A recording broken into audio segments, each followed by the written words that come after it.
The Ring of Barahir was the ring worn by Aragorn throughout most of his adult life, but it had more owners before that and has a very interesting story. We thought it would be a good idea to look into this ring and share with you the details of the heirloom of the House of Barahir. Let's get into it.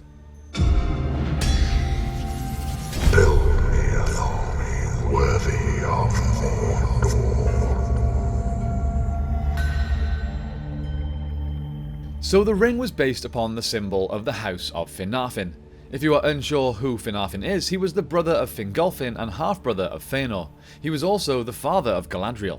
So the ring was described to look like two serpents intertwined that had eyes made of green jewels. Jewels that were crafted in Valinor and sometimes seemed to burn with green fire. Green jewels gleamed there that the Noldor had devised in Valinor. For this ring was like two twin serpents, whose eyes were emeralds, and their heads met beneath a crown of golden flowers, that the one upheld and the other devoured. That was the badge of Finarfin and his house. Now, although the ring is not known to have any magical abilities or properties, it's most notable for the fact that it is one of the oldest known crafted items in all of Middle-earth, being crafted in or before the First Age and lasting all the way through the War of the Ring. This would make it thousands of years older than any other of the Rings of Power, including the One Ring itself. The only item that may possibly be older than the Ring of Barahir are the Palantiri, which Gandalf points out may have been crafted by Fëanor himself. So let's get into the details. The ring was forged by the Noldor elves in Valinor, at some point during the start of the First Age.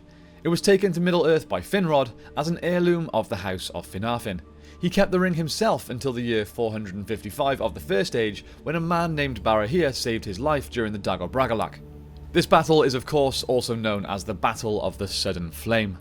Finrod then gave the ring to Barahir as a sign of thanks and friendship. Barahir would then keep and wear the ring for the rest of his life, until he was killed by a group of orcs led by an orc chieftain named Gorgol. He took Barahir's hand and with it, his ring as a trophy. However, soon after, Barahir's son Beren avenged his father's death by killing Gorgol. He took back not only his father's ring, but also his hand. The hand was laid to rest with the rest of Barahir's remains, but he kept and wore the ring himself. Beren eventually passed the ring to Dior, who passed it to his daughter Elwing. Elwing gave it to her son, Elros, brother of Elrond, who brought the ring with him to Númenor in the Second Age. It was from this point in time that the ring became an heirloom of the kings of Númenor. This was until Tar Elendil gave the ring to his daughter Silmarion. As she was not allowed to succeed him on the throne, it moved on from the line of Númenorian kings. Silmarion gave the ring to her son Valandil, the first Lord of Andúnië. If you don't know who the Lords of Andúnië are, they are of course named after their ancestral home. They were descendants of Silmarion, daughter of the eldest child of Tar Elendil, the fourth king of Númenor. Now, the laws of Númenor at that time would not allow her to rule as queen, so she wedded Elitan of Andúnië and took up residence there. Her father gifted her the Ring of Barahir and passed it down the line of lords as a precious heirloom. Of course, their son Valandil then would be named the first Lord of Andúnië in about the 7th century of the Second Age.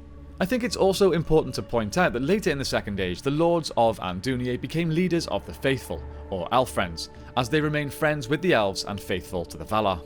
Anyway, following the gift of the ring to Valandil, it then passed down to the succeeding lords of this area until it reached the last lord, Elendil.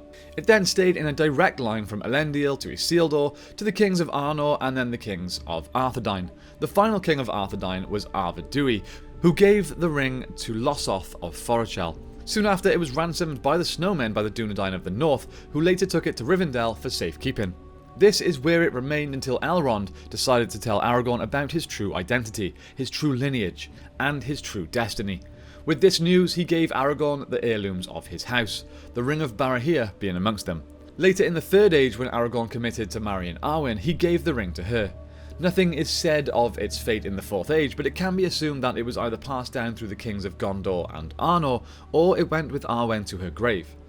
So that is a brief history of the Ring of Barahir. We often get questions about this ring and what it does.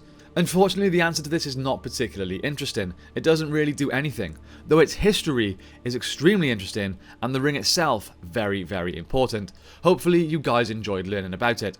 Time as always has come to thank our patrons and channel members. Your support means the absolute world to us. Again, if you're a member on Patreon, you will see that we have recently acquired our first bit of costume for our short film. So, like I said, the updates are going to be rolling in thick and fast now. Thank you all again for your support. If you're interested in supporting the channel yourself, or even the budget of our short film, the best way to do so would be to head over to patreon.com/thebroken sword and check out the multiple tiers available there. Thank you all so much for watching. I hope you have a great day, and I will see you next time on The Broken Sword.